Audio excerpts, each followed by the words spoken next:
Hare Krishna, Hare Krishna, Krishna Krishna, Hare Hare, Hare Rama, Hare Rama, Rama Rama, Hare Hare, Hare.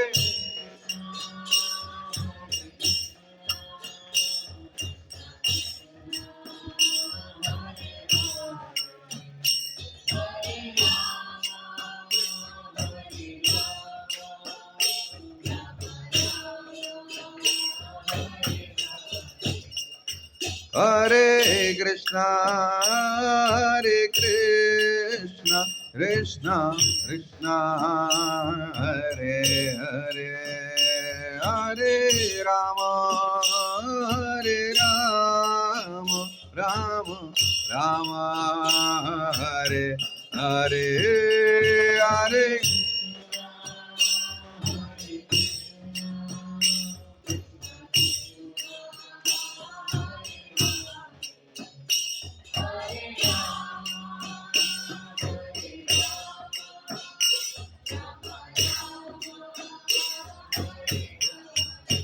Hare Krishna, Hare Krishna, Krishna Krishna, Hare Hare, Hare Rama, Hare Rama, Rama Rama, Hare Hare, Hare.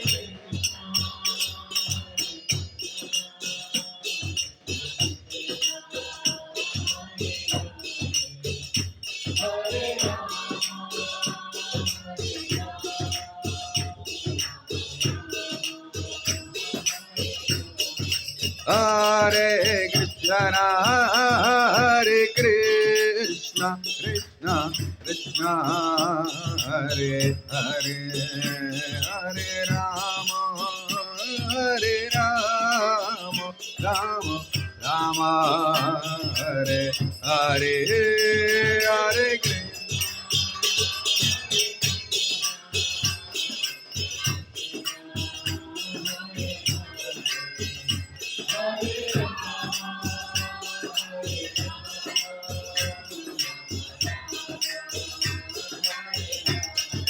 Hare Krishna, Hare Krishna, Krishna Krishna, Hare Hare, Hare Rama, Hare Rama, Rama Rama, Hare Hare, Hare Krishna.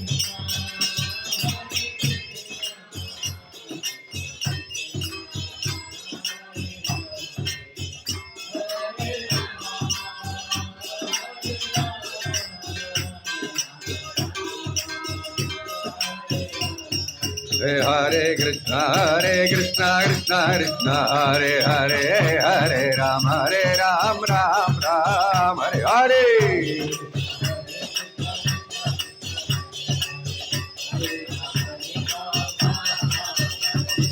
Hare Krishna, Krishna Krishna, Hare Hare, Hare Ram, Ram Ram, Hare Hare.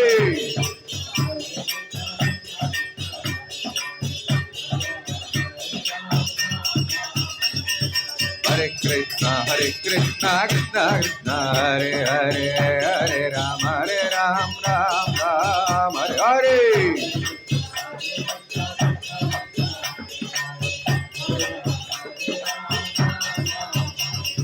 Hare Krishna, Krishna Krishna, Hare Hare, Hare Ram, Ram Ram, Hare Hare.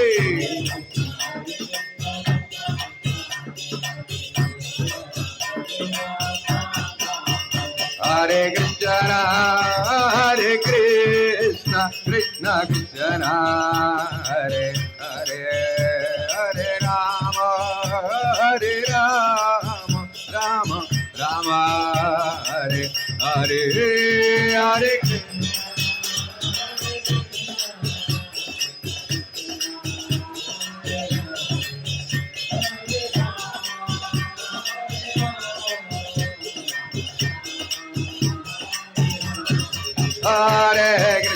Hare Krishna, Krishna Krishna, Hare Hare, Hare Rama, Hare Rama, Rama Rama, Hare Hare, Hare.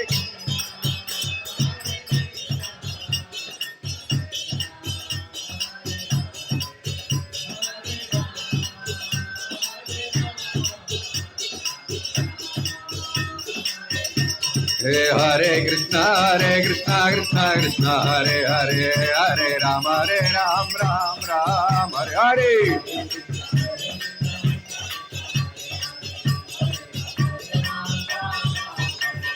Hare Krishna, Krishna Krishna, Hare Hare, Hare Ram, Ram Ram, Hare Hare.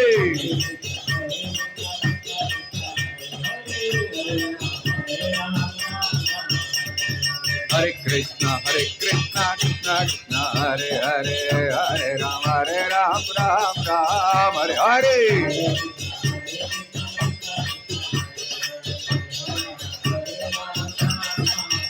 Hare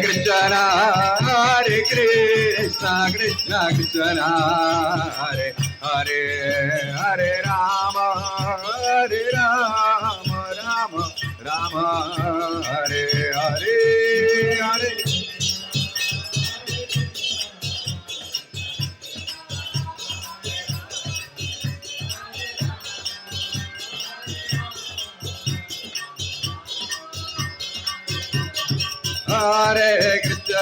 Hare Krishna, Krishna Krishna, Hare Hare, Hare Rama, Rama Rama, Hare Hare, Hare.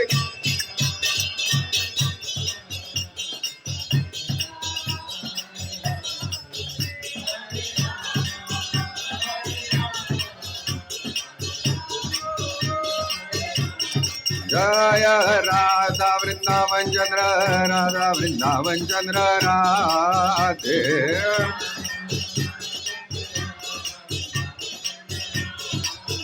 Jaya Radha Madhava, Radha Madhava Radhe.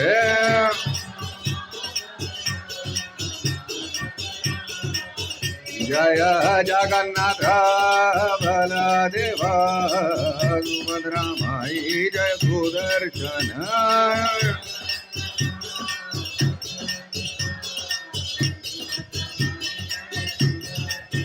Jaya Panchatattva, Panchatattva, Panchatattva, Jaya Panchatattva.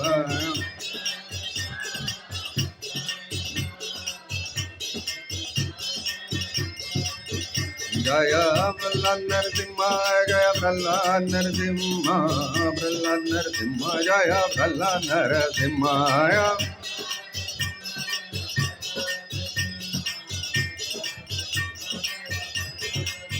Jaya Gauranidai, Gauranidai, Gauranidai, Jaya Gauranidai.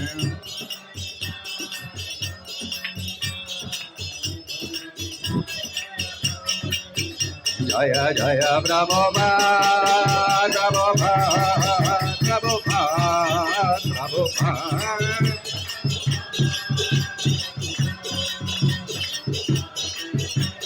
Jaya Jaya Gurudev, Gurudev, Gurudev, Gurudev.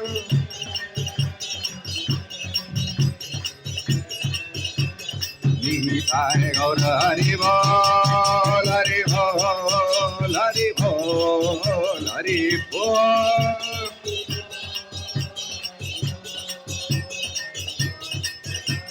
Nitai Gaur Hari Bol, Hari Bol, Hari Bol, Hari Bol.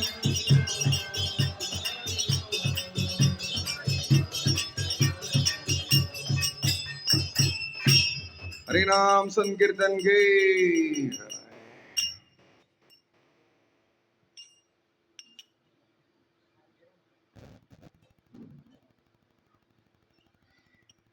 ओम नमो भगवते भगवते वासुदेवाय।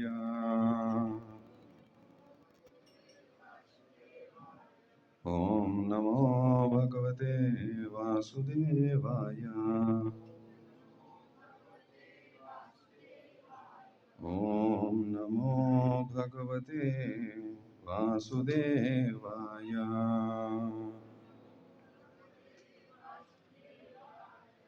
नारायणं नमस्कृत्य नरं चैव नरोत्तमं देवीं सरस्वतीं व्यासं ततो जायेमुदीरयेत्। नष्टप्रायेषु अभद्रेषु नित्यं भागवत सेवया भगवती उत्तमश्लोके भक्तिर्भवति नैष्टिकी। कृष्णाय वासुदेवाय देवकीनन्दनाय च नन्दगोपकुमाराय गोविन्दाय नमो नमः।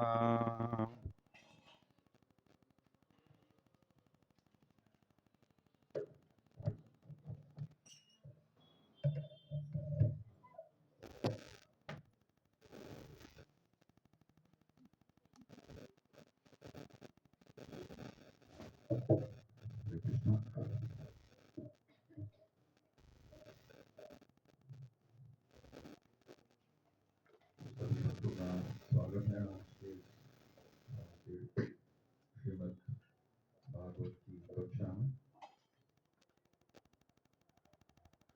तो यहाँ पे धन्यवाद देना चाहता हूँ आर के ज्वेलर्स, श्री सेवा प्रभु और बाकी सारे उनकी यहाँ पे मुझे वो आमंत्रित किए हैं कुछ चर्चा करने के लिए शास्त्रों से। तो बहुत बहुत कृतज्ञ हूँ इस सबसे भी। आज हम चर्चा करने के लिए कुछ जाएंगे श्रीमद् भागवतम से, और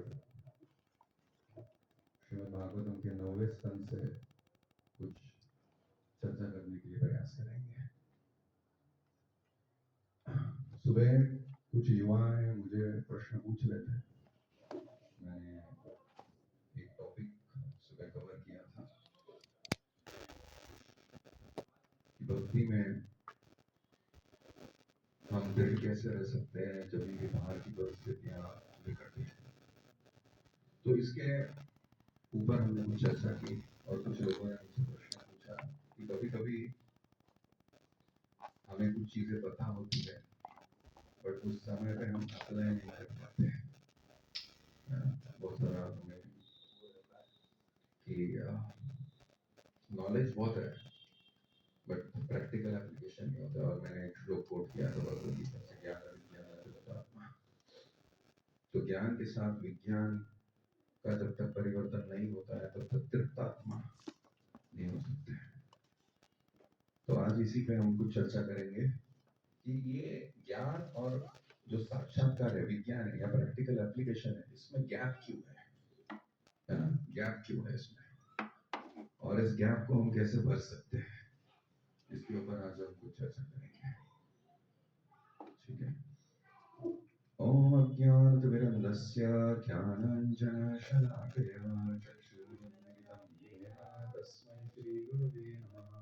नमो विष्णुपादाय कृष्णकृष्णाय भूतले श्रीमते भक्तिवेदान्त स्वामीति नामिने। नमस्ते सारस्वते देवे गौरवाणी प्रचारिणे निर्विशेषशून्यवादी पाश्चात्यदेशतारिणे। जय श्री कृष्ण चैतन्य प्रभु नित्यानंद श्री अद्वैत गदाधर श्रीवासादि गौरभक्तवृंद। हरे कृष्णा कृष्ण कृष्ण हरे हरे, हरे राम राम राम हरे हरे।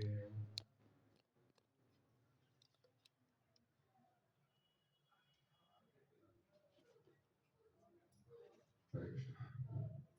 तो इसी है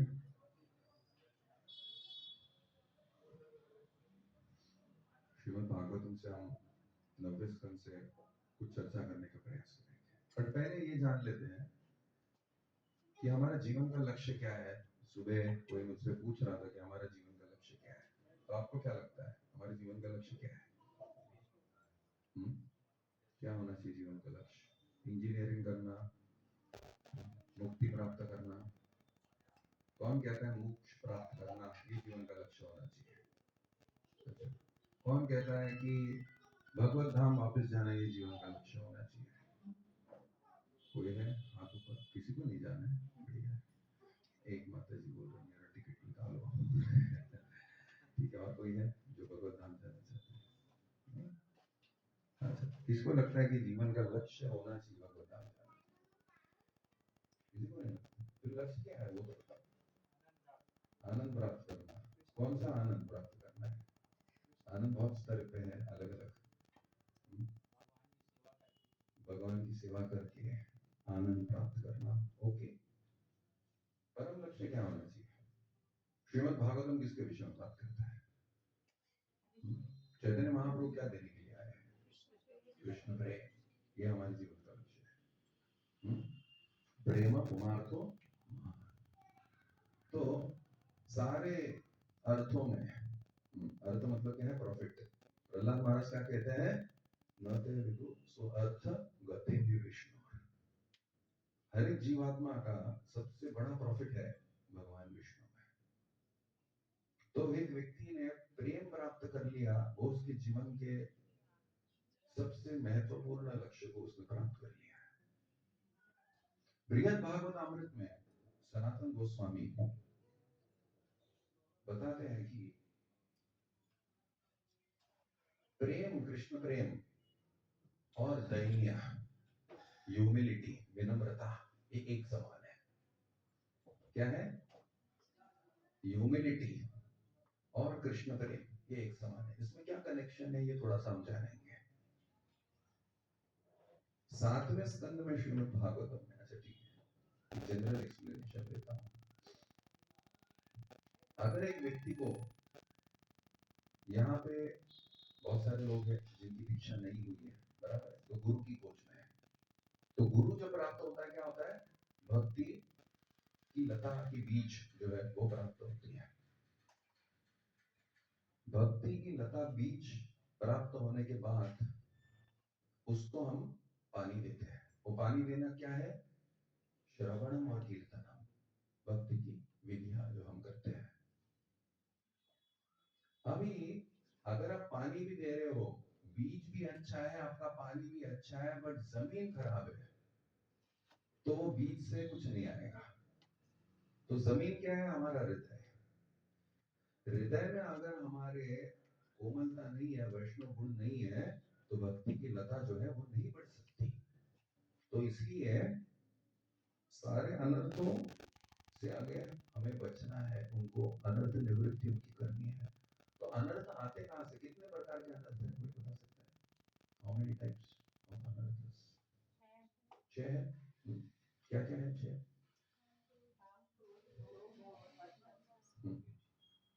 तो ये 6 अनर्थ जो है ये एक अनर्थ से ही पैदा होते हैं। वो क्या है? काम। भगवान भगवद गीता में यही तो बताया अर्जुन को, काम एष क्रोध एष रजोगुण महाशनो महापाप। मनुष्य का सबसे बड़ा शत्रु क्या है? ये काम है। अभी काम क्रोध में कैसे परिवर्तित होता है? ठीक है, काम है, 6 अनर्थों में से एक काम है, तो वो 5 अनर्थों में कैसे बदलता है ये हम पहले देखेंगे। ठीक है, तो काम क्रोध में कैसे बदलता है? जब आपकी कुछ इच्छा है भौतिक और वो पूर्ण नहीं हुई, तो क्या हो गया? काम बदल गया क्रोध में। ठीक है, क्रोध बाजू में रख दीजिए। अभी लोभ, अगर आपकी कुछ इच्छा है और वो पूर्ण हो गई, तो क्या हो गया? लोभ आ गया। अभी क्या 3 बचे हैं? मोह, मद और मत्सर्य। मोह मतलब इल्यूजन। आप एक इच्छा पूर्ण करते हो, इच्छा खत्म होती है? नहीं, बढ़ती है। शास्त्र जैसे बताते कि अग्नि में अगर आपने घी डाला तो क्या होगा? अग्नि और बढ़ेगी। तो ये इच्छा और बढ़ते जाती है, और बढ़ते जाती है, और बढ़ते जाती है, और इस इच्छाओं में हम डूब जाते हैं। मोह। थर्ड क्लियर हो गया? अभी मद और मत्सर्य। मद क्या है? मद का अर्थ क्या है? प्राइड।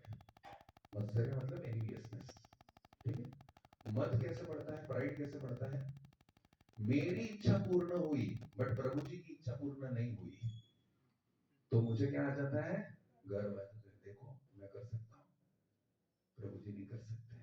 प्राइड और ईर्ष्या एग्जैक्टली ऑपोजिट। प्रभु जी की इच्छा पूर्ण हुई, मेरी नहीं हुई, तो क्या हो गया, मैं प्रभु जी से ईर्ष्या करने के लिए लग गया। तो आपने देखा कि काम कैसे बेस है सारे बाकी के अनर्थों का। इसलिए भगवान उसको बोल रहे हैं कि ये सबसे बड़ा शत्रु है मनुष्य का। तो ये समझ में आ गए अनर्थ कहां से आते हैं।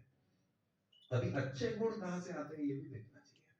अच्छे गुण जैसे क्या है, क्षमा करना, सहिष्णुता, वैष्णवों के साथ अच्छा आदान प्रदान, समन्वय, इक्वानिमिटी, ये सब कहां से आते हैं, ये सब आते हैं विनम्रता से।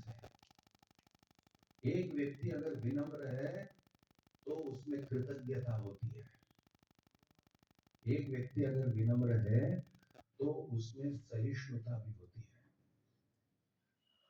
एक व्यक्ति अगर विनम्र है तो उसमें समान दृष्टि भी होती है, इक्वानिमिटी भी होती है, इक्विलिब्रियम भी होता है।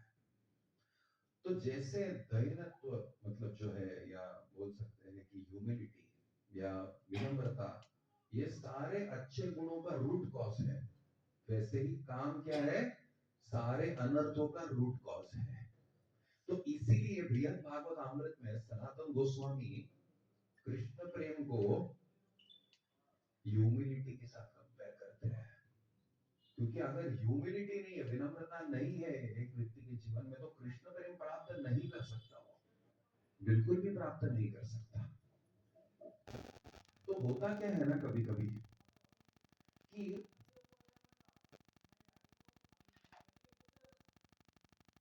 तो होता ऐसा है कि कभी कभी हमारे जीवन में हम बहुत कुछ पढ़ लिख लेते हैं, सीख लेते हैं, बहुत अच्छे से भक्ति में हम नॉलेज हमारा गेन कर लेते हैं बड़ा। बट जब हमारा टेस्ट होता है उस नॉलेज का, तो क्या होता है, हम उसको अप्लाई नहीं कर पाते हैं। फिर हमारे पास सवाल रहता है कि मैंने तो ये सब सीखा था कि ये काम जो है ये तो सबसे बड़ा दुश्मन है मेरा, पर तभी भी मैं इस टेम्पटेशन में कैसे फंस गया। होता है ना, सारे साधकों के जीवन में ये सारी चीजें चलती है, टग ऑफ वॉर। तो इसका अर्थ ये है कि हमने जो भी कुछ सीखा है और जो भी हमारा साक्षात्कार है उसमें बहुत बड़ा अंतर है, क्योंकि हम हमारे जो नॉलेज है उसको अप्लाई नहीं कर रहे हैं। और अप्लाई क्यों नहीं कर रहे हैं, उसके कोई कारण हो सकते हैं। पहला तो ये कारण है कि हम समझते हैं कि हम बहुत जानते हैं, अहंकार। देखो, विद्या विनय शोभते, मतलब विद्या के साथ विनय भी होना चाहिए। भगवत गीता में एक बड़ा सुंदर श्लोक है, विद्या विनय संपन्ने ब्राह्मणे अभिस्त्री सुनिचैव स्वभागे च पंडित समदर्शिना। एक पंडित व्यक्ति समदर्शी क्यों है, क्योंकि उसमें विद्या है और उसके साथ क्या है, विद्या विनय संपन्न है, विनय भी है उसके साथ।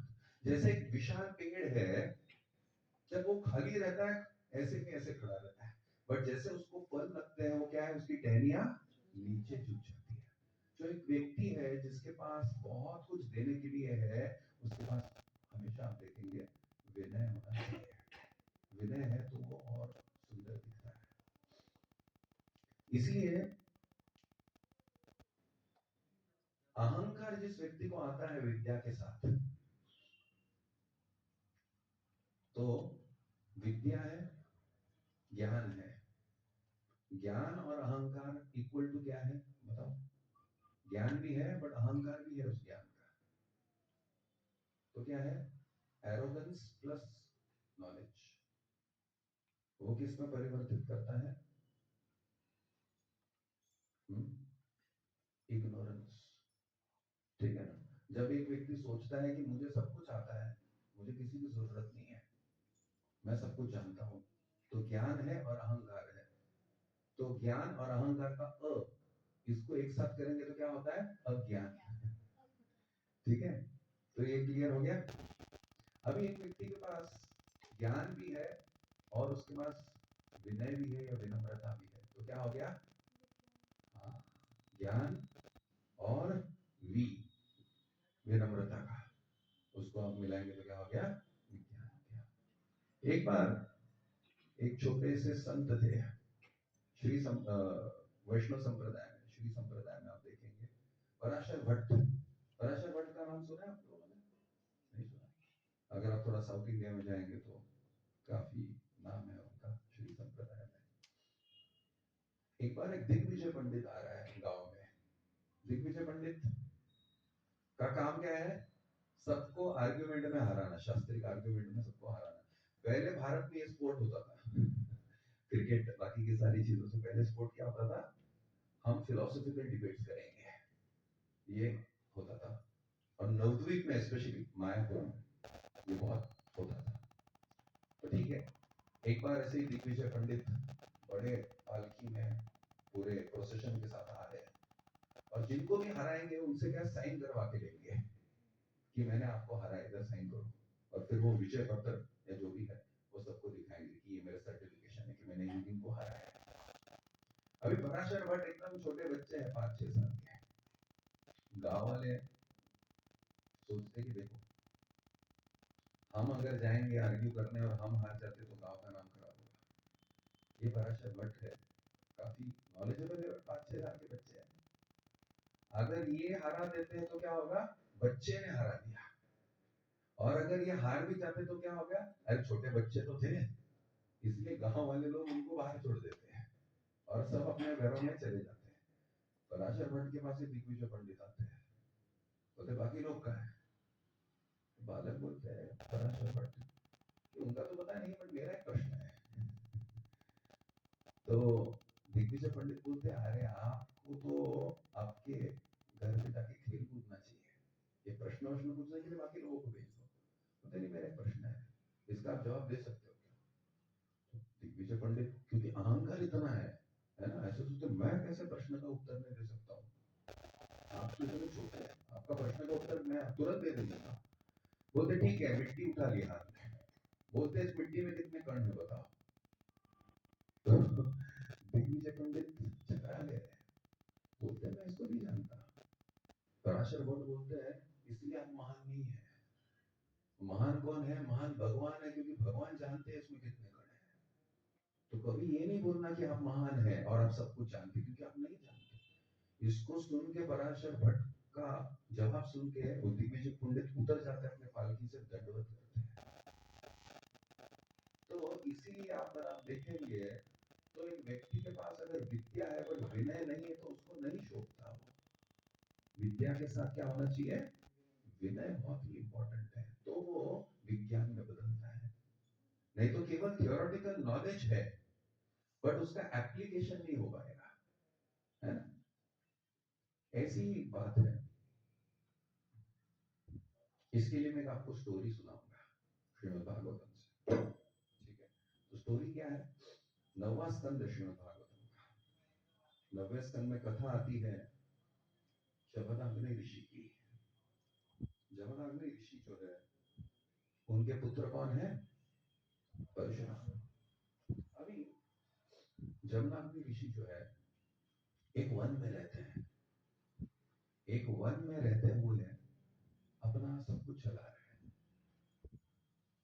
एक बार एक बड़े राजा, एक बड़े योद्धा कार्तिवीर्य अर्जुन वहां पे आ जाते हैं।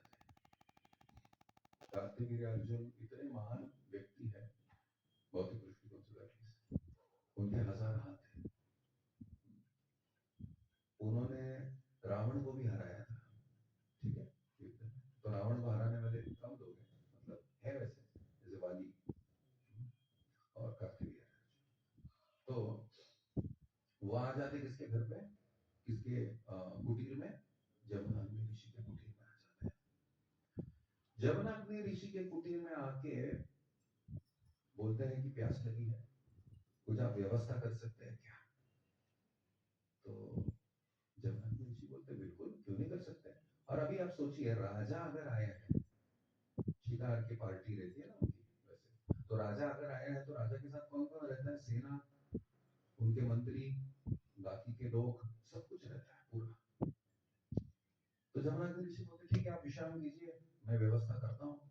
तो कार्तिवीर्य अर्जुन बाहर रुके थे उनकी कुटीर के यहाँ पे। अभी जमदग्नि ऋषि अंदर जाते हैं। अब जमदग्नि ऋषि के पास एक गाय रहती है जिसका नाम है कामधेनु।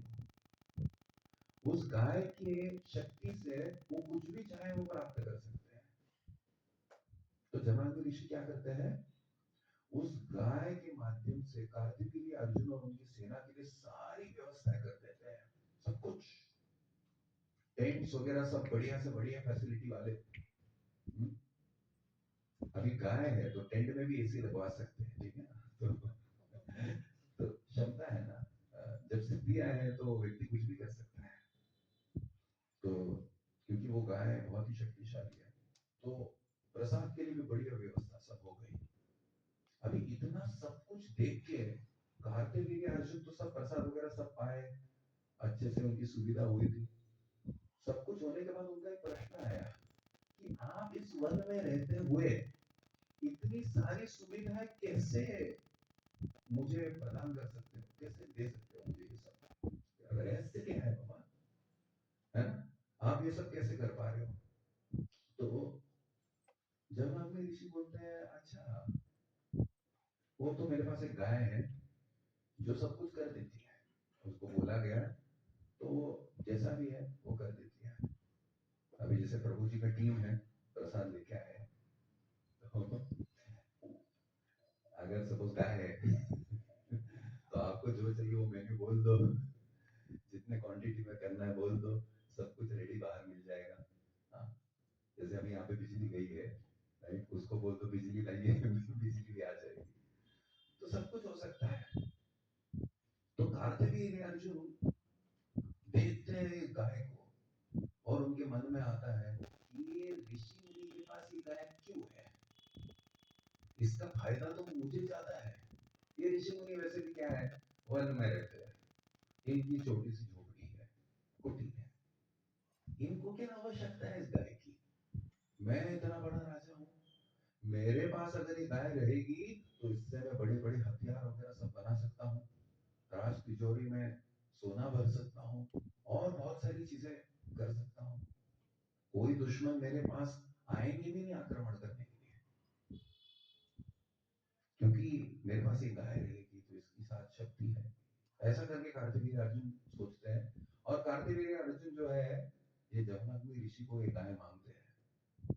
सोचिए, एक सीख है हमेशा, जब भी कोई ब्राह्मण एक क्षत्रिय के पास आता है या क्षत्रिय ब्राह्मण के पास आता है, क्षत्रिय का धर्म है ब्राह्मण को देना। क्षत्रिय ब्राह्मण से मांग नहीं सकता, वो दिव्य ज्ञान मांग सकता है, बट प्रॉपर्टी, पोजीशंस, पैसा ये नहीं मांग सकता। जब दशरथ महाराज के दरबार में विश्वामित्र मुनि आते हैं तो विश्वामित्र मुनि को देखते ही दशरथ महाराज खड़े हो जाते हैं, बोलते हैं कि ये राज सिंहासन सब आपका है, आप बैठिए यहाँ पे, मैं आपकी क्या सेवा कर सकता हूँ। तो ये होता है शिष्टाचार, एटिकेट। बट कार्तिवीर्य अर्जुन क्या कर रहे हैं, एग्जैक्टली ऑपोजिट, एग्जैक्टली ऑपोजिट कर रहे हैं। तो जमदग्नि ऋषि कहता है कि ये गलत है आपका मांगना, आप ऐसे मांग नहीं सकते, आप बाकी मांगिए, दिव्य ज्ञान आपको देना है, कुछ बोलना है, उपदेश देने हैं, ये सारी चीजें हम दे सकते हैं, बट आप अगर ऐसे मांगेंगे तो ये संभव नहीं है। उल्टा आपको तो देना चाहिए, मतलब एक दृष्टिकोण से, क्योंकि सेवा उन्होंने की है ना, उनके आश्रम में आए, इतनी बड़ी सेवा की है उनकी। तो कार्तिवीर्य अर्जुन गाय को जबरदस्ती घसीटने लगते हैं, ठीक है, गाय को जबरदस्ती घसीटने लगते हैं। अभी गाय की पूरी क्षमता है खुद को डिफेंड करने की, खुद का बचाव करने की। तो गाय जमदग्नि ऋषि के पास देख रही है, जमदग्नि ऋषि कुछ बोलते नहीं है, और गाय को कार्तिवीर्य अर्जुन घसीट के उसकी इच्छा के विरुद्ध अपनी राजधानी महिष्मति में लेके जाते हैं, ठीक है। अभी इसकी खबर लग जाती है परशुराम जी को, ठीक है। तो इसकी जैसे खबर लगती है परशुराम जी को, परशुराम जी क्रोधित हो जाते हैं कि ऐसा कौन व्यक्ति है जो मेरे पिता के साथ ऐसा कर सकता है, और उन्होंने मेरे पिता की गाय चुराई।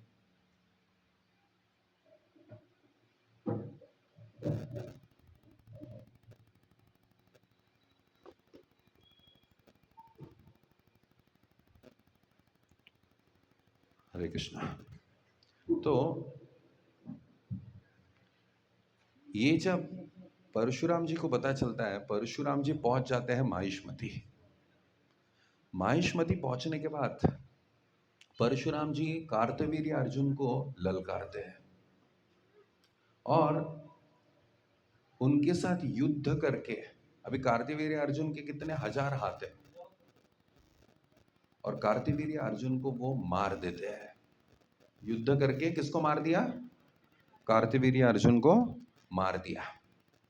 अब जब कार्तवीर्य अर्जुन को मार दिया, गाय लेके जमनाग्नि ऋषि के कुटीर में पहुंच जाते और जमनाग्नि ऋषि को कहते, ये रही आपकी गाय।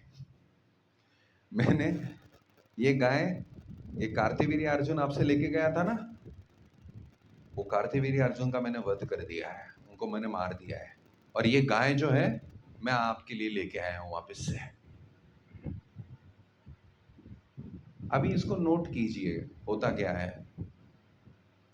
जैसे गाय को लेके आते हैं परशुराम जी और जमनाग्नि ऋषि को देते हैं, जमनाग्नि ऋषि बोलते हैं, ये आपने किया क्या है? मैंने बोला था क्या आपको ये सब करने के लिए? आप क्यों ये किए? एक हमारी गाय, एक राजा चोरी करता है और आप उस राजा को मार देते हो। एक गाय तो चोरी की थी उन्होंने, एक गाय चोरी करने के लिए आपने उनको मार दिया। ये तो बड़े राजा थे यार, हमारी तो एक ही गाय गई है, उसके लिए आपने उस राजा को मार दिया। ये आपने सही नहीं किया, ये बोल देते हैं जमनाग्नि ऋषि। और एक सुंदर श्लोक आता है 9वें स्कंद में, क्षमया रोचतेर लक्ष्मीर ब्रह्मी शौरी यथा प्रभा। ब्राह्मण का गुण क्या है पता है? क्षमया रोचतेर लक्ष्मीर, मतलब क्षमा करना, फॉरगिवनेस, ये ब्राह्मण की एक शाइनिंग क्वालिटी है। रोचते लक्ष्मी, सूरज की तरह जो शाइन करने वाली क्वालिटी है ब्राह्मण की, वो क्या है? क्षमा करना। तो परशुराम जी को जमनाग्नि ऋषि फॉरगिवनेस पे सेमिनार देने लगते हैं। किस पे? क्षमा करने में सेमिनार देने लगते हैं कि ब्राह्मण ने कैसे क्षमा करना चाहिए। आपको क्रोध नहीं करना चाहिए था परशुराम जी, आपको क्षमा करना चाहिए था, आपने क्रोध क्यों किया? ये गलत है। ब्राह्मण लोग क्या है? क्षमा करते हैं, और आपने क्षमा करना सीखना चाहिए था, इतना आपको नहीं पता है। ऐसा करके उनको बहुत कुछ सुना देते हैं। तो परशुराम जी बोलते हैं, अच्छा ठीक है, हम अभी क्या कर सकते हैं, इसका प्रायश्चित्त कैसे होगा? तो जमनाग्नि ऋषि बोलते हैं कि इसका प्रायश्चित्त एक ही तरीके से हो सकता है, आप 1 साल के लिए तीर्थ यात्रा के लिए जाइए और अलग अलग तीर्थों में भ्रमण कीजिए, तब ये जो आपने पाप किया है उसका प्रायश्चित्त हो सकता है। ठीक है? तो परशुराम जी बोलते ओके, नो प्रॉब्लम, मैं जाता हूं। तो गए तीर्थ यात्रा के लिए, तीर्थ यात्रा करके सब हो गया। अभी एक दिन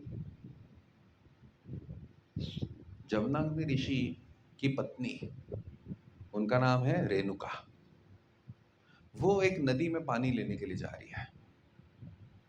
नदी में पानी लेने के लिए जाते हैं, पानी का मटका या जो भी है भरते हैं, पानी लेके आना है, दिन का काम रहता है ना, पूजा पाठ के लिए पानी लगता है, सारी चीजें हैं। तो वहां पे जब पानी लेने के लिए जाते हैं, एक अद्भुत नजारा देखते हैं। उस नदी में एक गंधर्व है अपनी रानियों के साथ। उस गंधर्व का नाम है चित्ररथ। वो गंधर्व अपनी बहुत सारी रानियों के साथ उस नदी में है, और उनका ऐश्वर्य बहुत कुछ है, क्योंकि गंधर्व है, गंधर्व लोक से है सारा, तो ऐश्वर्य बहुत रहेगा। तो रेणुका ये देखते हुए ही सोच में पड़ जाती है। रेणुका आकर्षित हो जाती है उस ऐश्वर्य से जो वो गंधर्व के पास है ना।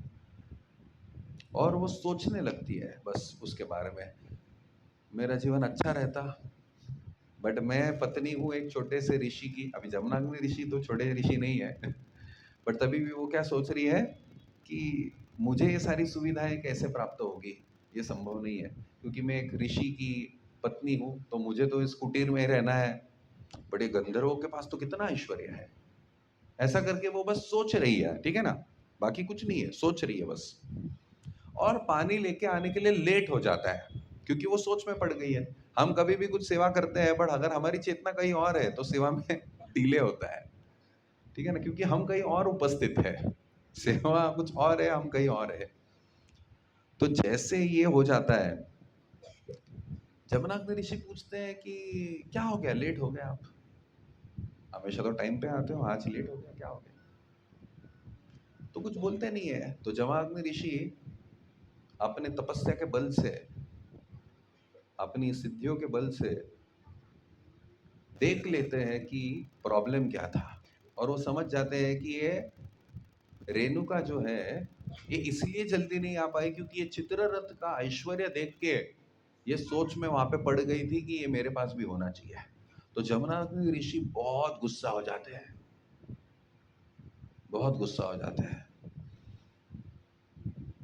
बोलते हैं आप ऐसा कैसे कर सकते हो, आप एक ऋषि मुनि की एक पत्नी हो, अभी भी आपके हृदय में भौतिक इच्छाएं हैं, अभी भी आपको ये भौतिक ऐश्वर्य ये सब चाहिए, ये बिल्कुल भी शोभा नहीं देता है आपको।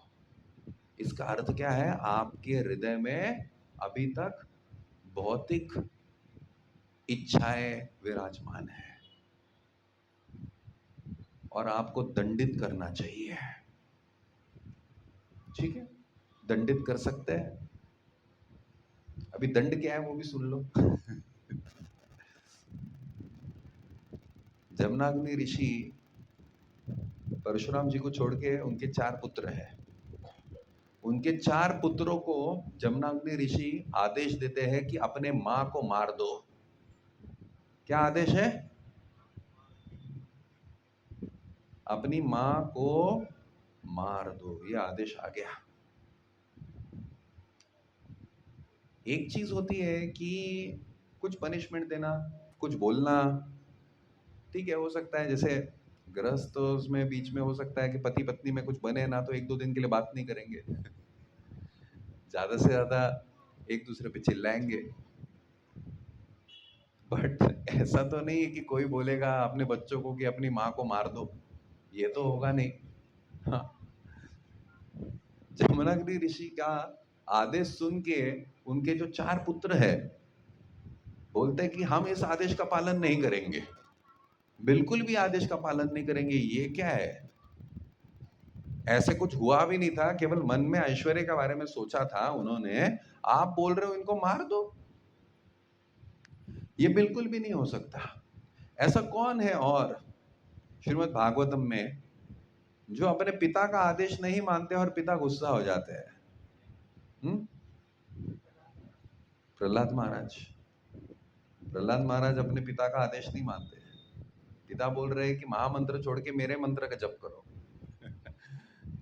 प्रहलाद महाराज बोल रहे नहीं। और कोई है? चतुष कुमार जब पैदा होते हैं ब्रह्मा जी से, तो ब्रह्मा जी चतुष कुमार को क्या बोलते हैं, आप प्रजापति बनो, आप प्रजापति बन के आगे बढ़ो, संसार में प्रोजेनी जो है वो क्रिएट करो, भर दो इस संसार को जीवात्माओं से। तो चतुष कुमार कहते हैं कि ये सब हमें नहीं करना है, हमें ब्रह्मचारी ही रहना है, और वो छोटे ही रहना पसंद करते हैं, क्योंकि बड़े होंगे तो क्या होगा, काम वासनाएं बाकी की सारी शरीर में आ जाएगी ना, तो इसलिए हम छोटे ही रहेंगे। तो ब्रह्मा जी गुस्सा हो जाते हैं उस समय। तो ब्रह्मा जी के गुस्से से कौन प्रकट होता है, शिव जी, रुद्रा, ठीक है ना। तो ये सारा श्रीमद् भागवतम के तीसरे स्कंद में दिया हुआ है, ठीक है, हम वहां पे नहीं जाएंगे। कहने का बात है कि ऐसे कुछ प्रसंग है श्रीमद् भागवतम में जहां पे पिता का माना नहीं है अपने बच्चों ने।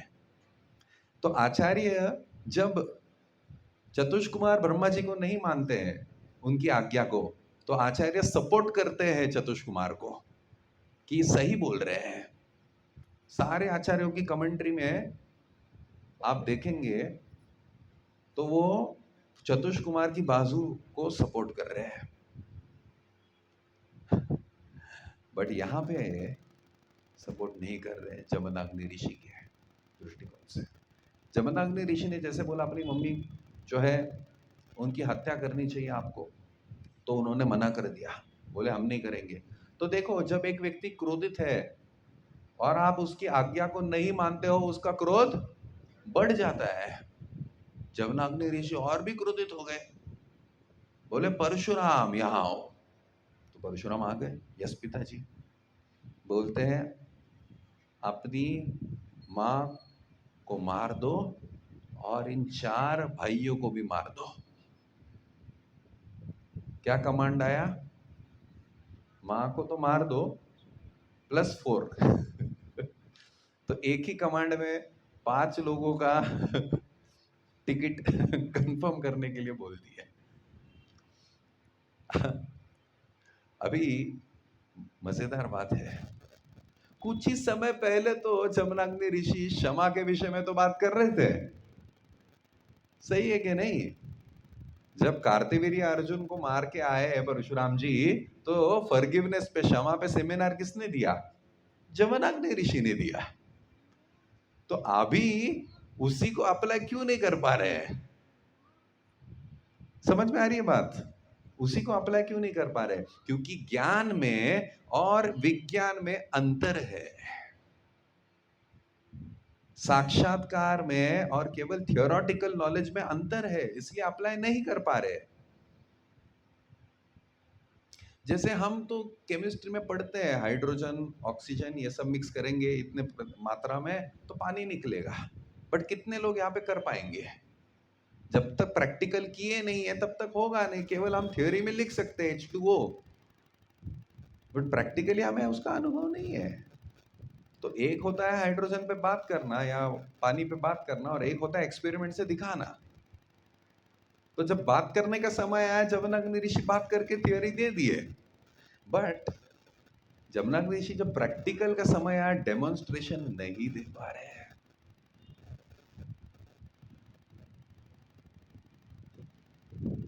जब परशुराम जी ये सुन लेते हैं, परशुराम जी समझ जाते हैं कि देखो पिताजी क्रोधित हो चुके हैं, अगर अभी मैं मना कर दूंगा तो क्या होगा?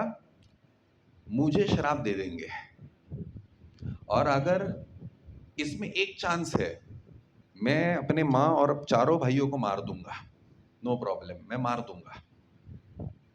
इसमें क्या होगा पता है? मेरे पिताजी खुश हो जाएंगे कि इसने मेरी आज्ञा का पालन किया। फिर खुश होने के बाद मुझे वरदान मांगेंगे कि मांगो, आपको क्या मांगना है। और जमदग्नि ऋषि बहुत ही शक्तिशाली है, ठीक है? परशुराम भी शक्तिशाली है, भगवान की शक्ति आवेश अवतार है। तो परशुराम जी सोचते हैं कि ठीक है, चांस लेके देखते हैं, चांस लेके देखते हैं, क्योंकि दूसरा कोई उपचार नहीं है यहाँ पे, तो एक गैम्बल है। ऐसा भी हो सकता है कि मारने के बाद वरदान के लिए पूछे ही नहीं तो प्रॉब्लम हो जाएगा, ठीक है ना? तो मारने के बाद वरदान के लिए पूछेंगे, इसकी आशा में क्या हुआ? परशुराम जी ने 4 को मार दिया, भाइयों को और अपनी मां को भी मार दिया। तो जैसे परशुराम जी सोचे थे वैसे ही हुआ। जमदग्नि ऋषि बहुत प्रसन्न हुए, बढ़िया है, आपने मेरे आज्ञा का पालन किया है, मांगो क्या मांगना है। तो परशुराम जी बोलते, देखो पिताजी, आप इनको ना पुनः जीवित कर दो, ये मेरे भाइयों को और मेरी माँ को, और एक चीज करना, इनका थोड़ा सा मेमोरी डिलीट करना जहाँ पे मैंने इनको मारा है क्योंकि अगर जीवित हो जाएंगे और ये स्मरण रहेगा कि इसने ही मारा है, तो रिश्ते इतने अच्छे नहीं रहेंगे। तो उस पोर्शन को भी, 10 मिनट का जो भी है ना उसको डिलीट कर दो जहाँ पे भी मैंने उनको मारा है। तो बोल देते ठीक है, बढ़िया है, और उनको जीवित कर देते हैं। तो अभी सीख क्या है हमारे लिए? पहले प्रथम तो ये चीज है कि ज्ञान और विज्ञान में अंतर होता है, उसको हम कैसे मिटा सकते हैं? पहले ये जान के कि हमें नहीं पता है। पहले ये स्वीकार करना पड़ेगा कि अंतर है। यदि हम इस अहंकार में है कि मैं सब कुछ अच्छे से कर सकता हूं और मैं इतना बढ़िया व्यक्ति हूं, तो माया आपको बता के परीक्षा नहीं लेगी। एक होता है, आपको डेट दी जाती है कि आपकी इस डेट पे एग्जाम होगी, तो आप लोग क्या करते हो? फिर सब किताब पढ़ते हो, पूरा अपना शेड्यूल बनाते हो, हर दिन में कितने घंटे पढ़ना है, क्या करना है, बुक्स के कहाँ से लेके आनी, ट्यूशंस, ये सब करते हो। और एक होती है सरप्राइज टेस्ट। जैसे आप आ गए और आपको पेपर दिया गया है, यहाँ पे आप बोलेंगे अरे ऐसा क्यों हो गया, तो ये इसको बोलते हैं सरप्राइज टेस्ट। सरप्राइज टेस्ट में पास होने के लिए क्या चाहिए? नॉर्मल टेस्ट में पास होने के लिए ज्यादा कुछ लगता नहीं है, क्योंकि उसकी नोटिस आपको पहले ही मिल चुकी है, तो आप तैयारी कर लोगे। असली टेस्ट है सरप्राइज टेस्ट। सरप्राइज टेस्ट में पास होने के लिए आपको आपकी साधना अच्छे से करनी होगी, आपको आपका अध्यात्म में परिश्रम अच्छे से करना होगा, ताकि कहीं से भी क्वेश्चन आए, कौन सी भी परिस्थिति आए, आप में वो वैष्णव गुण है उस परिस्थिति को सामना करने के लिए। अन्यथा आप सामना नहीं कर पाएंगे। इतना बड़ा सेमिनार दिया है। देखो, जब श्रीमद् भागवतम बात करता है ना ऐसे महान लोगों की, जैसे जमनाग्नि ऋषि है, इंद्र के विषय में भी, अभी गौर से देखिए, एक और चीज मैं प्रसंग बताता हूं। इंद्र जब नंद महाराज और बाकी के सारे लोगों ने गोवर्धन पूजा आरंभ कर ली, इंद्र पूजा को रोक के, किसके कहने पे? कृष्ण के कहने पे। तो इंद्र ने वर्षा गिराई, बराबर है। तो 7 दिन के लिए गोवर्धन भगवान ने उठा लिया था, वर्षा हो गई। और इंद्र ने ऐसे नॉर्मल बादल नहीं बुलाए, समंतक बादल बुलाए, जो प्रलय के काल पे आते हैं। नॉर्मल बरसात नहीं थी, ठीक है ना। तो वो सारा हो गया। फिर इंद्र को जब पता चल जाता है कि ये भगवान ही है, और भगवान को फिर प्रसन्न करने के लिए इंद्र क्या करते हैं? किसको लेके आते हैं? सुरभि गाय को लेके आते हैं। ब्रह्मा जी के कहने पे सुरभि गाय को लेके आते हैं, क्योंकि भक्त के साथ हम जाएंगे तो क्या होता है, थोड़ा सॉफ्ट कॉर्नर रहता है फिर हमारे लिए सीनियर्स का, ठीक है, इनके रिकमेंडेशन से आया है, ठीक है। जैसे राधा नानी अगर हमें रिकमेंड करती तो कृष्णा ज्यादा कुछ बोल नहीं सकते, बोलते ठीक है, जैसा भी है इनका रिकमेंडेशन यहाँ से आया है, ले लो। तो वैसे ही इंद्र का रिकमेंडेशन लेके सुरभि गाय आ गए। अभी इंद्र ने भगवान का अभिषेक किया, भगवान का नाम आया गोविंद। अब वृंदावन में जाएंगे, गोवर्धन के यहाँ पे गोविंद कुंड है, तो वहां पे इंद्र अभिषेक वगैरह सब कर लेते हैं। बात को समझो हाँ ठीक से, अभी मैं एकदम स्ट्रॉन्ग पॉइंट बोलूंगा। ये सब हो गया। अभी जब भगवान की पत्नी सत्यभामा, उनको परिजात का फूल देख के हुए लगता है कि ये मेरे पास भी होना चाहिए। अब भगवान जाके स्वर्ग से वो पौधा, पेड़ परिजात का लेके आ रहे हैं, वही इंद्र है जो गोवर्धन पे बरसात किए थे, वही इंद्र है जो जानते हैं कि कृष्ण ही परम पुरुषोत्तम भगवान है। उनका मैं अभिषेक भी कर चुका हूं, नामकरण भी हो गया, सब हो गया है। वही इंद्र भिड़ जाते हैं, लड़ जाते हैं कृष्ण से उस पारिजात के पेड़ के लिए। समझ में आया? माया इतनी शक्तिशाली है। तो आचार्य गण बताते हैं इसका कारण क्या है? कोई कारण बता सकता है? क्या ऐसा कारण है कि जानते हैं ये भगवान है, 7 दिन गोवर्धन लीला होने के पश्चात भी समझ नहीं पाए? क्या नहीं समझ गए हैं? वापस से अपराध क्यों कर रहे हैं? कोई बता सकता है क्यों? भागवतम हमें अमूल शिक्षा प्रदान करता है, क्यों?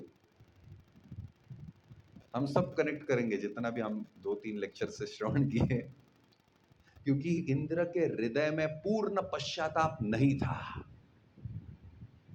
जब वो गलती की है ना, शुरुआत की, इंद्र अकेले में जाके क्यों मिल रहे थे? और भगवान ने भी उनको अकेले में ही एंटरटेन किया, क्योंकि भगवान जानते हैं कि ये इंद्र है, बाकी सारे लोगों के सामने आएंगे तो झुकने के लिए थोड़ा सा इनको होगा कठिनाई, क्योंकि स्वर्ग के राजा है ना। तो वहां पे कैसे सब लोग आपको बस आपके नाम का ही सब कुछ होता है तो आपको यदि अगर झुकना है तो थोड़ा सा सेपरेटली, है ना। तो ऐसे भगवान उनको ये करते, बट इंद्र के हृदय में पनिशमेंट से डर था, नहीं चाहते थे, एक दृष्टिकोण से टालना चाहते थे, बट ठीक है अभी फॉर्मेलिटी बुला लिया प्रिंसिपल ने तो जाना पड़ता है ना। तो गए थे, इसीलिए उनका अनर्थ क्लियर नहीं हो पाया, ये आचार्य बन रहे थे। इसलिए जब परीक्षित महाराज शमीक ऋषि पे सांप डाल के घर आते हैं तो परीक्षित महाराज बोलते हैं कि मैंने ऐसा कार्य किया कैसे, मुझे इस कार्य के लिए मेरा सब कुछ जलना चाहिए। और परीक्षित महाराज क्या बोलते हैं पता है, परीक्षित महाराज बोलते हैं कि I don't deserve punishment, I Dzire punishment. मुझे केवल पनिशमेंट, मुझे मतलब कोई पनिशमेंट होनी चाहिए ये नहीं है, मुझे पनिशमेंट चाहिए। ये अंतर है परीक्षित महाराज में और इंद्र में। इसलिए प्रभुपाद जी उधर लिखते हैं पश्चाताप अगर हृदय में है तो सब कुछ भस्म हो जाता है, अनर्थ और पाप। बट इंद्र के हृदय में इतना पश्चाताप नहीं था, इसलिए वापस से वो ये कार्य करते हैं। तो इंद्र के पास भी नॉलेज था, साक्षात्कार नहीं था। सेम चीज ब्रह्मा जी के साथ होती है, जो ब्रह्मा जी रेकमेंड कर रहे हैं इंद्र को कि गाय लेके जाओ वही ब्रह्मा जी ब्रह्म विमोचन लीला में क्या कर रहे हैं, जब वृंदावन में गए ब्रह्मा जी, अगासुर का वध हो चुका था।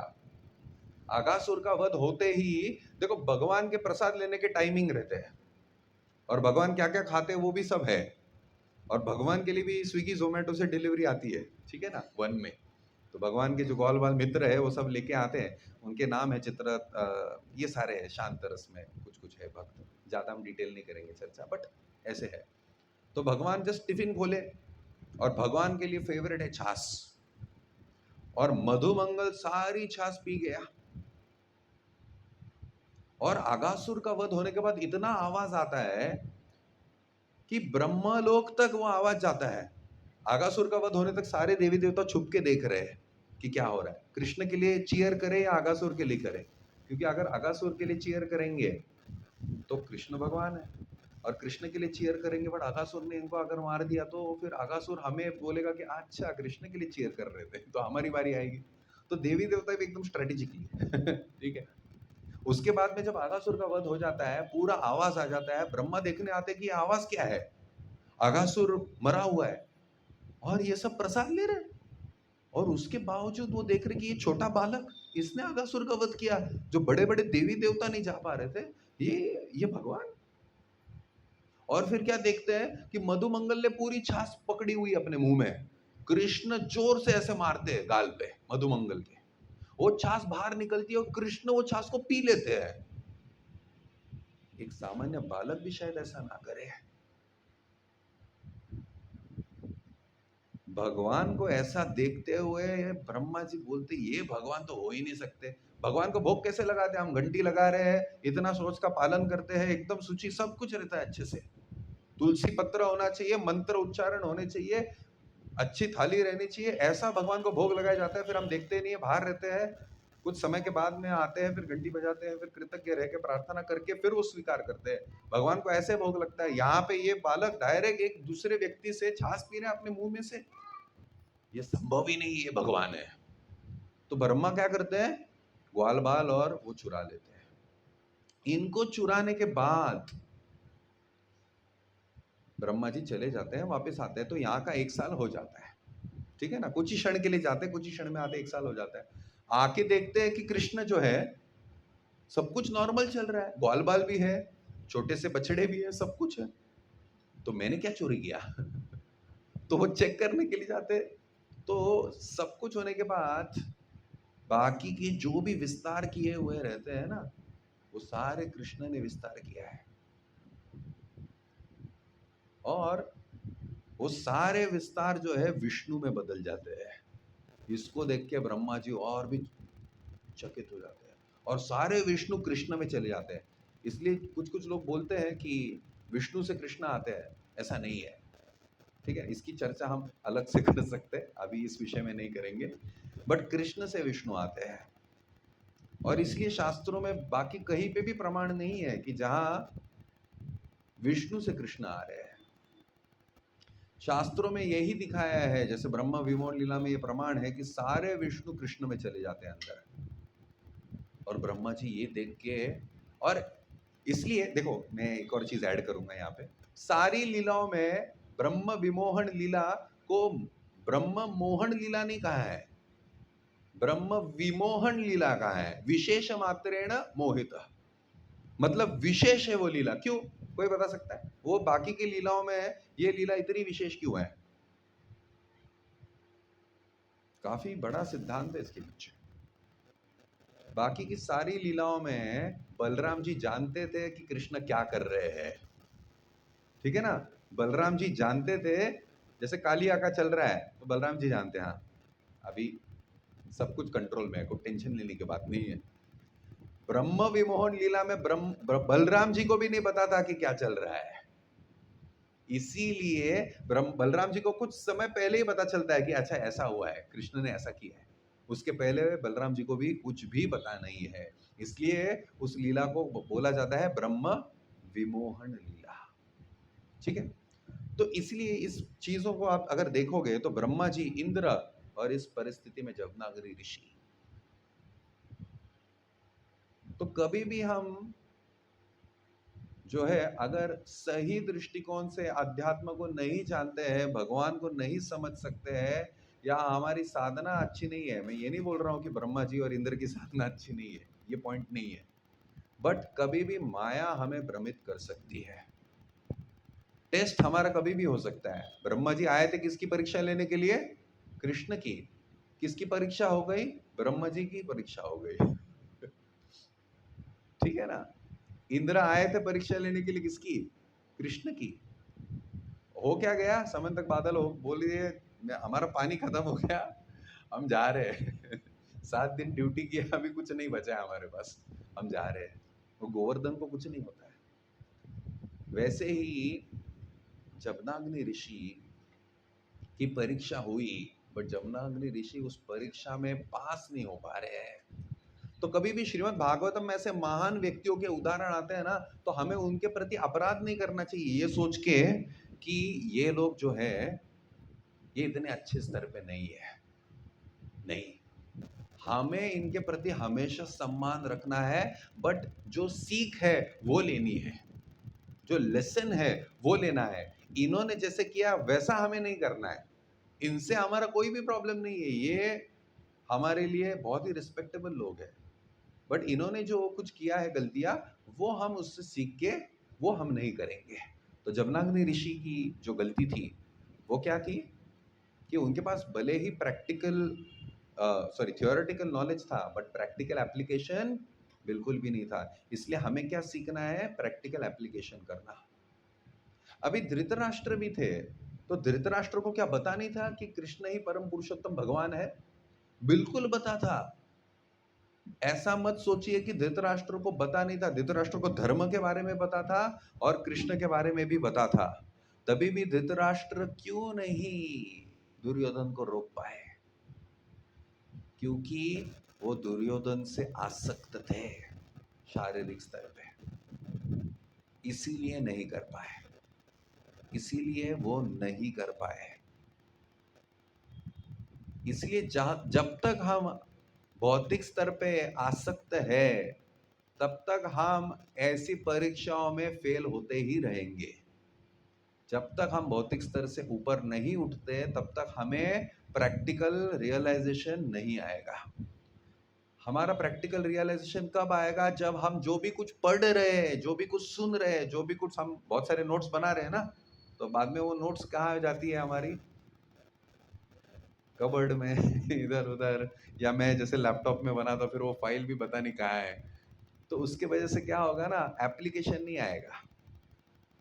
10 चीजें सुनो, बट एक तो अप्लाई करने का प्रयास करो अपने जीवन में। उससे जो साक्षात्कार आएगा ना, उस साक्षात्कार से बात करो।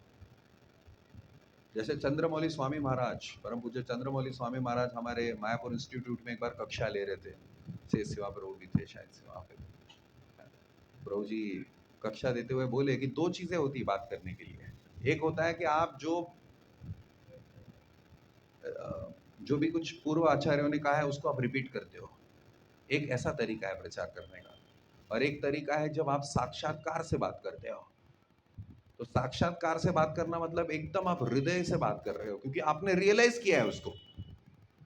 जैसे माता पिताजी बोलते हैं ना बच्चे को, अरे हम इस सब में से गए हैं, हम बता रहे ये ऐसा नहीं है, ये ऐसा है, मतलब क्या है उसका, वो साक्षात्कार है ना। और बच्चे को क्या लगता है, बट माता पिताजी गए उस फेज में से, इसलिए तो बोल रहे हैं साक्षात्कार से।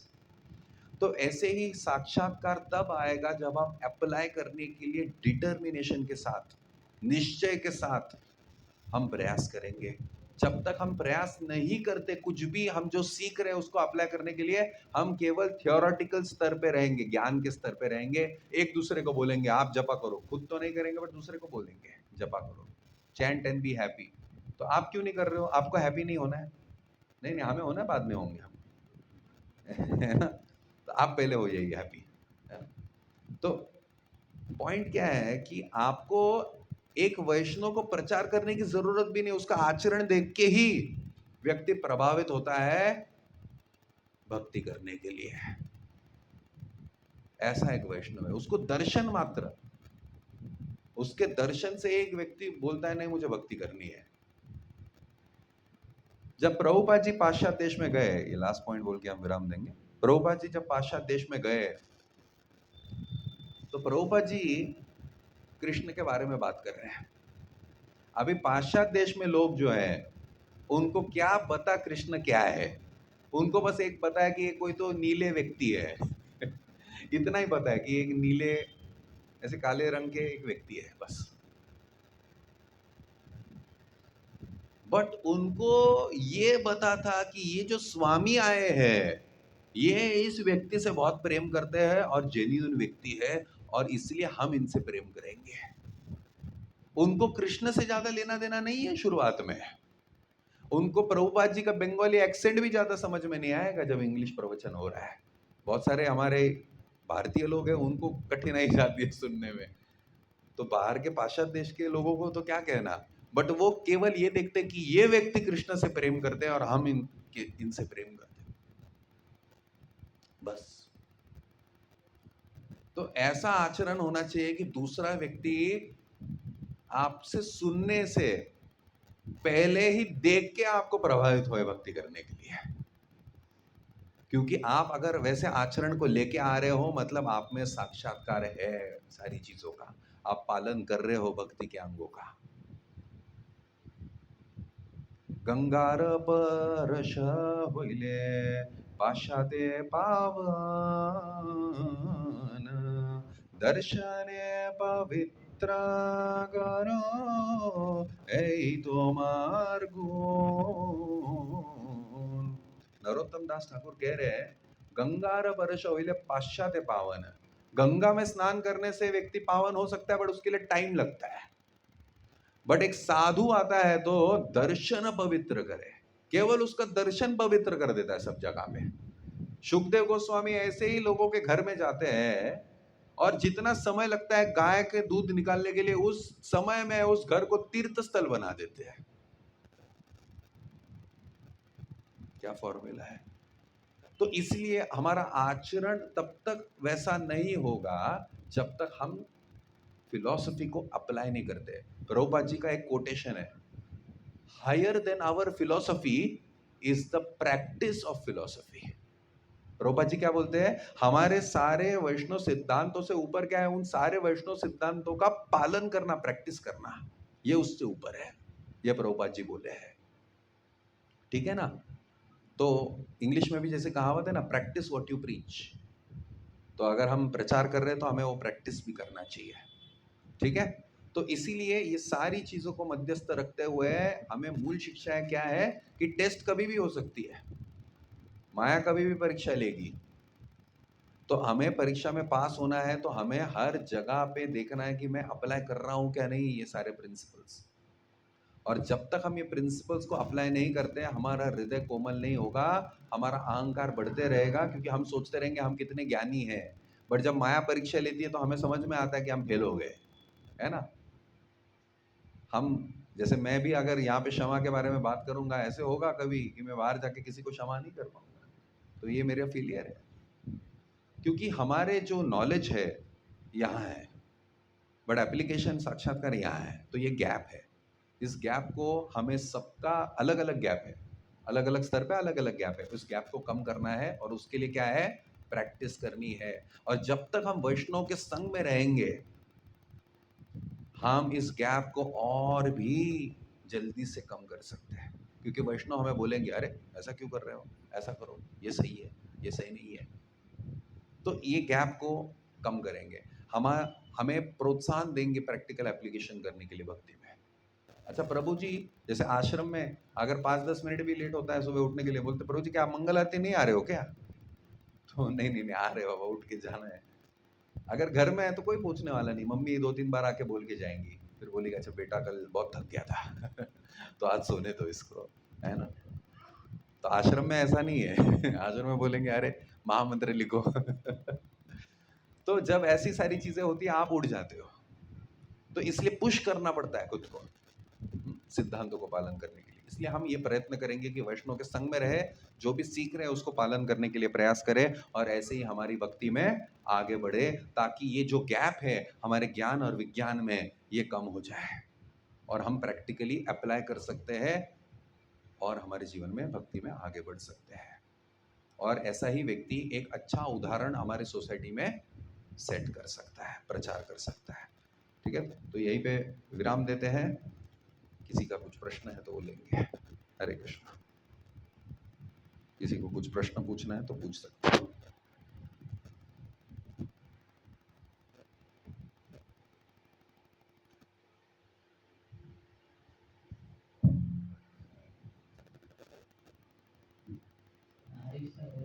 तो आप बताया नॉलेज और रिलेशन के गेट को में एक पहला वाला स्ट्रॉन्ग साधना बताया, मतलब तो बड़ी हुई स्ट्रॉन्ग साधना, मतलब तो स्ट्रॉन्ग साधना मतलब मीनिंग क्या है, स्ट्रॉन्ग साधना कैसे? स्ट्रॉन्ग साधना मतलब सिंसियर साधना। सिंसियरिटी मतलब क्या है, महामंत्र जप कर रहे हो, आप पूरा प्रयास कर रहे हो, आपको मन को मंत्र सुनने के लिए आप लेके आ रहे हो वापस, भाग रहा है, तो आप जो भी कुछ कर रहे हो चेतना कॉन्शियसली कर रहे हो। जैसे बहुत बार होता है क्या कि हम मंदिर में परिक्रमा भी कर रहे हैं, है ना, मंदिर का, बट हम क्या कर रहे हैं, व्हाट्सएप करते करते परिक्रमा कर रहे हैं, या हम किसी से बात करते करते परिक्रमा कर रहे हैं। तो परिक्रमा करते हुए क्या हमारी चेतना होनी चाहिए कि भगवान केंद्र में है और मैं उनकी परिक्रमा कर रहा हूँ, बट हमारी चेतना कहीं और ही रहती है, हम मैनेजमेंट कर रहे हैं और कर रहे हैं। तो बहुत सारे बार हमारा लक्ष्य कहीं और रहता है और हम कहीं और कुछ कार्य करते हैं। इसलिए सिंसियरिटी यही अच्छी साधना है। सिंसियरिटी रखना हर चीज में, हर प्रैक्टिस में। अगर प्रसाद ले रहे हो तो उस समय पे प्रसाद लो अच्छे से, है ना। फेस्टिवल्स के दिन पे थोड़ा ज्यादा लो बट उस समय पे वही काम करो। भागवतम में बैठे हो तो जपा मत करो। क्यों? क्योंकि जपा भी ठीक से नहीं हो रहा है और ना सुन रहे हो क्लास ठीक से, तो दोनों चीजें नहीं हो रही है। तो भागवतम में बैठे हो तो भागवतम सुनो, जपा करना है तो एटलीस्ट क्लास के बाहर जाके जपा करो, है ना। नहीं तो बहुत सारे बार मैंने भी टेम्पल में देखा है, बहुत सारे लोग बैठते हैं और जपा कर रहे हैं भागवतम में, तो अच्छा नहीं है, क्योंकि जपा भी ठीक से नहीं, आपको मंत्र को सुनना है, आप ना मंत्र को सुन रहे हो ना क्लास को सुन रहे हो। तो ये होता है, सिंसियरिटी हमें खुद लेके आनी है हमारे साधना में, वो है स्ट्रांग साधना। एक सिंसियर साधक एक स्ट्रांग साधक है। ठीक है, तो से आप बताया पूर्ण जब पश्चाताप होता है तो अनंत खत्म होता है, तो अगर हमें नहीं आ रहा है पूर्ण पश्चाताप तो तब उस कंडीशन तो उसके लिए पश्चाताप करना चाहिए कि पश्चाताप नहीं आ रहा है, कि क्या मेरा जीवन है कि मुझे पश्चाताप भी नहीं आ रहा है। प्रभु इतनी सारी गलतियां हैं बट मुझे क्लेश मात्र भी पश्चाताप नहीं है मेरे हृदय में, तो मेरा हृदय एकदम हार्ड स्टील की तरह है, तो उसको आप पिघलाइए, है ना। तो पश्चाताप नहीं हो रहा है तो हमें देखना चाहिए कि इसके कारण क्या है। क्या मैंने बहुत सारे वैष्णव अपराध किए? क्योंकि जब हम अपराध करेंगे तो हमारा हृदय कठोर बनेगा, उसमें कोमलता नहीं रहेगी, दूसरे के प्रति करुणा, अनुकंपा, मैत्री या सहिष्णुता, क्षमा, ये सारी क्वालिटीज़ नहीं आएगी, क्योंकि हम अपराध करेंगे तो क्या होगा, हृदय कड़क होते जाएगा। इसलिए हमें अपराधों से बचना है, क्षमा मांगनी है जहाँ पे भी हमें लगता है कि हमारी गलती है, और सिंसियरिटी रखनी है। प्रार्थनाओं में बहुत बल है, तो इसलिए प्रार्थना अच्छे से करनी चाहिए। प्रार्थनाओं का स्टैंडर्ड क्या है, कोई बताएगा? हम प्रार्थना कैसे करते हैं? डायरेक्ट भगवान के सामने जाके मांग लेते कि ये मैं लिस्ट लेके आया हूँ, इसमें से 10 आइटम तो आज दिला देना। अमेजोन की डिलीवरी नहीं है कि विश लिस्ट में डाल दिया हमारे। तो भगवान से प्रार्थना जब भी करते ना, ये फॉर्मूला आप अप्लाई करो। पहले भगवान की स्तुति करनी चाहिए, पहले भगवान की स्तुति करनी चाहिए, फिर भगवान की स्तुति करने के बाद भगवान के प्रति कृतज्ञ होके आपने कुछ बोलना चाहिए, और स्पेसिफिक बोलना चाहिए। मतलब हम जैसे जनरल प्रार्थना करते हैं, भगवान बहुत धन्यवाद, आपने इतने अच्छे माता पिता दिए, आपने बहुत सब घर अच्छा दिया है, प्रसाद अच्छे से चल रहा है, 3 टाइम बढ़िया है सब जीवन में। तो ये होगी जनरल प्रार्थना। मैं एक उदाहरण दे रहा हूँ। अभी 3 टाइम प्रसाद में हो सकता है कि आपने आमरस खाया है, तो आप स्पेसिफिकली जब बोलते हैं ना कि इस टाइम पे ये हुआ, तो उसको बोलते हैं डिटेल में जाना। तो प्रार्थना है आपकी, मैं ऐसा नहीं बोल रहा हूँ कि प्रसाद के बारे में प्रार्थना करो, मैं एक उदाहरण दे रहा हूँ कि डिटेल में, अच्छा भगवान आपने उस समय मुझे इस पद्धति से मदद की, आप ऐसे, तो ये स्पेसिफिक होता है, तो उसको ग्रेटिट्यूड ऑफरिंग बोलते हैं। तो पहले क्या करना है, स्तुति, दूसरा कृतज्ञता, फिर अपनी दैन्य अवस्था को प्रदान करना है कि मैं कितना पतित हूं कि मैं पश्चाताप भी नहीं कर पा रहा हूं। ठीक है, कि मैं पश्चाताप भी नहीं कर पा रहा हूं। जैसे मेरे साथ भी बहुत बार होता है, मैं भगवान के सामने खड़ा हूं, राधा माधव वैसे है, मैं सामने खड़ा हूं, बट मेरा मन ही कहीं और है। फिर मैं 2 मिनट के बाद ऐसे लगता है, अरे मैं भगवान के सामने खड़ा था, मैं क्या सोच रहा था, भगवान सामने है बट मेरा मन कहीं और था कि आज इसकी एग्जाम देनी है, इसके श्लोका लेने हैं, ये करना है, वो करना है, सब मेरे इसमें चल रहा है। तो मैं बोला अरे, फिर कॉन्शियसनेस को वापस लेके आना है, ये प्रैक्टिस है। तो तीसरा है अपनी दैन्य अवस्था को प्रदान करना, और चौथा फिर होता है भगवान से कुछ मांगना, और वो भी क्या मांगना है वो हमने बहुत क्लियर किया है, आध्यात्मिक चीजें ही मांगना है।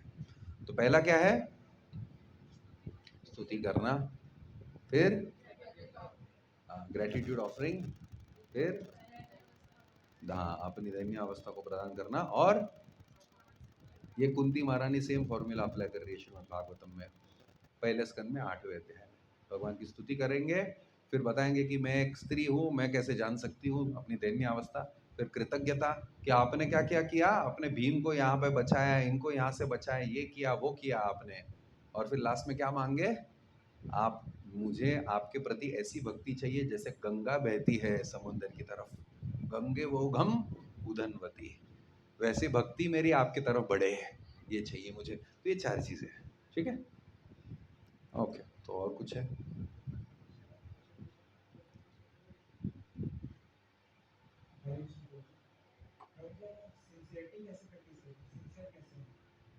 अच्छा, ये सब इंटर रिलेटेड है प्रभु जी। देखिए, सिंसियरिटी ऐसे नहीं है कि आपको बस ऐसे मिलेगी, उसके लिए मेहनत करना है, और उसके लिए आपको सिंसियर भक्तों के बीच में रहना है। सिंसियर भक्तों के बीच में अगर आप रहेंगे तो आपकी सिंसियरिटी डेवलप होगी। कोई अगर अच्छे से जपा कर रहा है, उसको बोलते हैं जपा टेररिस्ट। टेररिस्ट सुना है? तो जपा टेररिस्ट कौन है? जो जपा दूसरे का डिस्टर्ब करने के लिए आ जाते हैं, उसको बोलते हैं जपा टेररिस्ट। ठीक है ना? तो जपा टेररिस्ट से बचना चाहिए। जैसे हमें मंदिर में ट्रेनिंग देते हैं कि ये प्रभुपाद जी के शिष्यों ने बोला है, ठीक है ना, इसलिए मैं बस दोहरा रहा हूँ।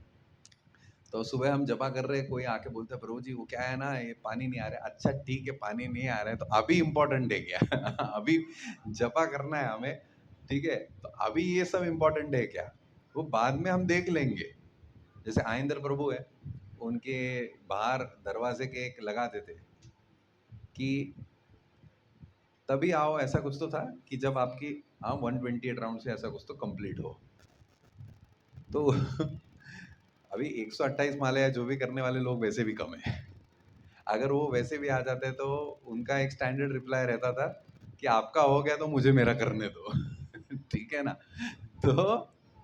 तो वैसा पॉइंट क्या है ना कि आपको उससे और महत्वपूर्ण कुछ काम है क्या? भगवान से जपा कर रहे हैं, उससे महत्वपूर्ण अभी के लिए कुछ है क्या? अगर नहीं है तो आप मुझे बाद में डिस्टर्ब कीजिए, ठीक है ना। तो ये हमें सेफ गार्ड करना है खुद को। अगर हम सेफ गार्ड खुद को नहीं करेंगे तो हम डिस्ट्रैक्ट होते रहेंगे, क्योंकि ये संसार ही डिजाइन ऐसे किया गया है डिस्ट्रैक्शंस के लिए। तो उसमें प्रैक्टिस करनी पड़ती है डिस्ट्रैक्ट नहीं होने के लिए। बाय डिफॉल्ट हमारा मोड क्या है? डिस्ट्रैक्शन। उसको प्रैक्टिस करनी है, और इसलिए ये प्रैक्टिस अच्छी होगी जब हम ऐसे साधकों के बीच में हैं जो दृढ़तापूर्वक प्रयास कर रहे हैं डिस्ट्रैक्ट नहीं होने का। जैसे मैं बहुत सारे लोगों को जानता हूं, उनके जपा में आप इंटरफियर कर ही नहीं सकते, कर ही नहीं सकते। अगर आप उनको कुछ भी जाके बोल दोगे कि प्रभु जी ऐसा है, ये सेवा है, वो सेवा, बोलेंगे सब बाद में। कितना भी कुछ हो, बड़े मैनेजमेंट भी आ गए मैंने देखा है, ठीक है ना। तो वो बोल देंगे नहीं बाद में करेंगे। इससे महत्वपूर्ण है कि आप फिलोसॉफिकली उससे आर्ग्यू ही नहीं कर सकते तो कुछ कुछ लोग एकदम दृढ़ रहते हैं, जैसे आनंद वृंदावन प्रभु है चौपाटी के, उनका कुछ स्टैंडर्ड है। एकादशी पे कितना, आई थिंक सो 192 या 128 तो मिनिमम उनका है। उसके पहले वो कॉल से आपको उठने ही नहीं देते।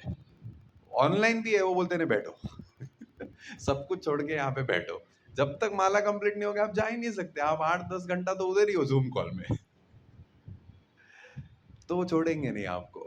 तो कुछ कुछ भक्त ऐसे हैं जिनको वो आ गया है टेस्ट भगवान के नाम में। आप उनके संग में रहिए, आप कथा करेंगे, वो लोग कथा करेंगे, आप सुनते रहिए, और आपको भी वो चीज प्राप्त होगी उनके साथ रह के। तो सिंसियर भक्तों के बीच में ही हमारी सिंसियरिटी बढ़ती है। अकेले में सिंसियर होना बड़ा मुश्किल है, क्योंकि सिंसियरिटी कहाँ पे आती है? जहाँ पे अकाउंटेबिलिटी है। अकाउंटेबिलिटी कहाँ पे आएगी? भक्तों के संग में। अकेले में कौन अकाउंटेबल है? ठीक है ना। तो अकेले में अकाउंटेबिलिटी नहीं आती है, सिंसियरिटी भक्तों के संग में आएगी। ठीक है, चलो, समय है तो और प्रश्न लेंगे। हाँ, हरे कृष्ण। हरे कृष्ण। प्रभु जी, वो जो जानकी का जो गाय ले गए थे वो इंद्र जी, ये कार्तिवीर्य अर्जुन। हाँ, तो जो परशुराम ने जिन्हें किया कि उनका वध, तो वो सही किया या गलत? ये तो उन्होंने पनिश किए, लेकिन उनके वो अपनी तरफ से सही किए कि नहीं? हाँ। क्योंकि कभी कभी हमारे साथ ऐसा सिचुएशन होता है कि हम लोग को लगता है कि हमारे सीनियर भाई को चीज के लिए मना किए, हमारे घर में भी बड़े मना किए, लेकिन हम कहते हैं कि हमको ये सही है, हम लोग को गलत लगता है तो उस टाइप तो से। देखिए, आप उसके बारे में कह रहे हैं कि वो गाय कार्तिवीर्य अर्जुन को मार के लेके आए, उसके बारे में कह रहे हैं ना। परशुराम जी वहाँ पे सही थे कि नहीं थे? हाँ, एक और प्रसंग बताता हूँ आपको, इसके बारे में समझाएंगे। एक बार रूप नारायण करके, जानते हो रूप नारायण? शायद से नाम गलत ले रहा हूँ, बट सही है मेरे दृष्टिकोण से। रूप नारायण एक वृंदावन में एक व्यक्ति थे जो आए रूप गोस्वामी के पास, ऐसे ही विजय पत्र लेके आए, और क्या बोलते हैं कि मैंने, आप मुझसे बहस कीजिए, डिबेट, फिलोसॉफिकल। तो रूप गोस्वामी बोलते इतना समय किसके पास है, आपको क्या चाहिए? बस इतना चाहिए ना मेरा सिग्नेचर कि आपने मुझे हराया, ले लो। साइन कर देते। सनातन गोस्वामी का भी साइन ले लेते। अब ये पहुंच जाते जीव गोस्वामी के पास। जीव गोस्वामी इन दोनों का सिग्नेचर देखते हैं, रूप गोस्वामी और सनातन गोस्वामी को, बोलते आपने इनको हराया, संभव ही नहीं है। और फिर जीव गोस्वामी इनको धो देते हैं, इनको हरा देते हैं। रूप गोस्वामी को पता चल जाता है। रूप गोस्वामी जीव गोस्वामी को बुलाते, इधर आओ। बोलते आप वृंदावन के बाहर जाओगे, आप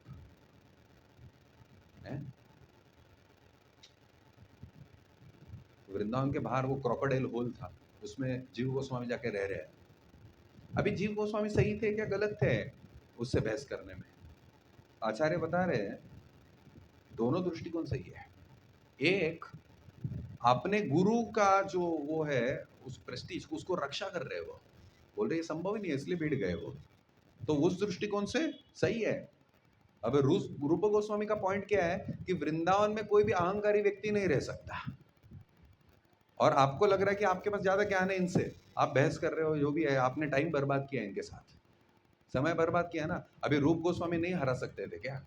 हरा सकते थे, बट उन्होंने समय बर्बाद नहीं किया अपना, बट आपने समय बर्बाद किया।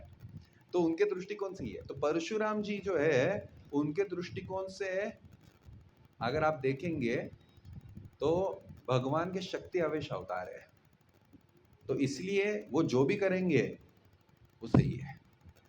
एक दृष्टिकोण से वो जो भी करेंगे वो सही है, क्योंकि भगवान के शक्ति आवेश अवतार है। जैसे पृथु महाराज भगवान के शक्ति आवेश अवतार है, तो इसलिए वो सही किए हैं जो भी किए हैं।